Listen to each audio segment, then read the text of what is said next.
हम एक औरत माँ बनती है तो वैसे ही वो अनफिट हो जाती है, फिजिकली भी और दिमाग से भी।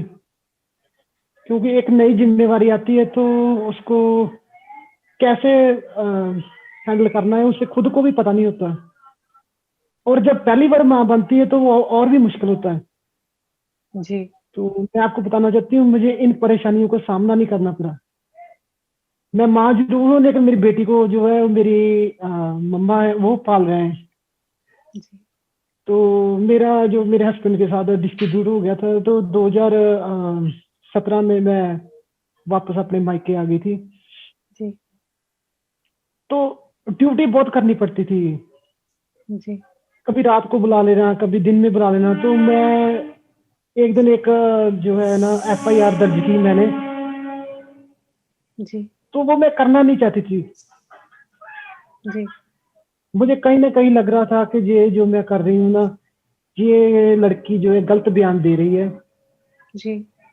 मैंने बहुत समझाया, बहुत ज्यादा। मैं सुबह से लेके उसको उसके पास बैठी रही, मैंने सोचने का मौका दिया। मैं कोई आपके दिल में बात है तो मेरे को बताओ, मैं उसका हल निकाल देती हूँ। वो नहीं मानी, वो उसने पर्चा करा के ही मानी। जी। और मैं बहुत ज्यादा डिस्टर्ब हुई कि वो लड़के को ना जॉब मिलनी थी, पर्चा हो गया, वो ट्रायल क्लियर कर चुका था, वो जॉब से बाहर हो गया। जी।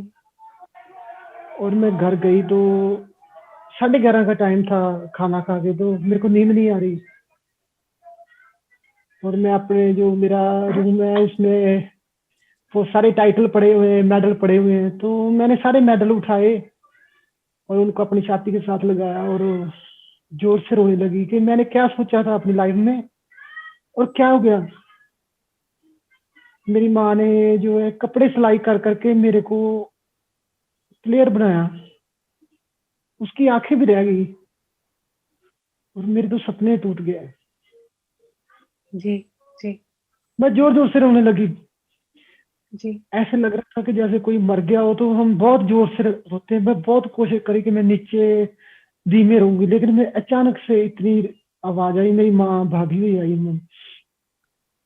जी। और उनको पता चल गया जब मेडल के साथ मैं रो रही थी कि ये क्यों रो रही है। हम्म। वो उन्होंने मेरे को अपनी छाती से लगाया, वो भी रोने लगे। मेरा भाई आया, वो हमें चुप करा रहा है और साथ में वो भी रो रहा। यकीन मानिए मेरी बेटी आई, उसको पता नहीं था हम क्यों रो रहे हैं।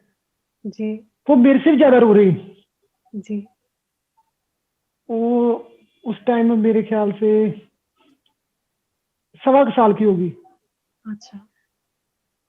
वो रो रही बहुत ज्यादा। तो हमें हंसी आ गई, हम हंसने लगे जोर जोर से। हमने बोला तू क्यों रो रही है, पूछा बेटा। मैंने बोला निम्रत क्या हुआ, आप क्यों रो रहे। उन्हें मेरे को समझाया कि आप रो रहे हो इसलिए मैं रो रही हूँ। हम्म। तो मैंने उस टाइम मेरे भाई ने बोला कि हमें जॉब करनी है करो, लेकिन अगर आप कम बैक कर सकते हो ना तो आप वापस जाओ आप, क्योंकि हम आपको रोते ही नहीं देख सकते। मैंने बोला मैं कुश्ती के बिना जी नहीं पाऊंगी। मैं आधी जीवन जीऊंगी, अगर मेरी बेटी भी है मैं तो भी बता देती हूँ, मैं पूरा जीवन नहीं जी सकती मैं कुश्ती के बिना। जी। जी। वो बोले आप बहन आप ना वापस जाओ, जिस चीज की भी जरूरत है ना वो आपको मिलेगी। जी। क्योंकि जब हम छोटे थे आप जॉब करते थे तो आपने हमें पाला है, अब हम आपको पालेंगे। आप पहलवान हो, नई शुरुआत कर रहे हो, आज से आप नए समझो कि आप जंग हो और शुरू से आपने को करना है। तो हाँ, तो मैं शुरू से भी नहीं मानती। ये जी। मेरी एक ही मेरे में है कि मैं कभी हार नहीं मानती। जी। क्योंकि जब आप हार मान लेते हैं तो सचमुच हार चुके होते हैं हम। जी। मैं यहाँ आई तो मैंने ट्रायल दिए, तो मेरे ट्रायल भी क्लियर हो गए पुलिस में। उन्होंने बोला कि हम आपको एक मौका देंगे, आप इतने अच्छे रेसलर हो। तो 2018 में वापस आई मैं। जी। तो मैंने 4-5 महीने में अपनी प्रैक्टिस की और बीच में मेरे केस चल रहे हैं 3 इन लॉज के साथ। उनकी मेरे को बहुत टेंशन थी, कभी जाना पड़ता था, कभी तरन तारन जाना पड़ता, कभी अमृतसर एक केस था, एक चंडीगढ़ उन्होंने लगा रखा था।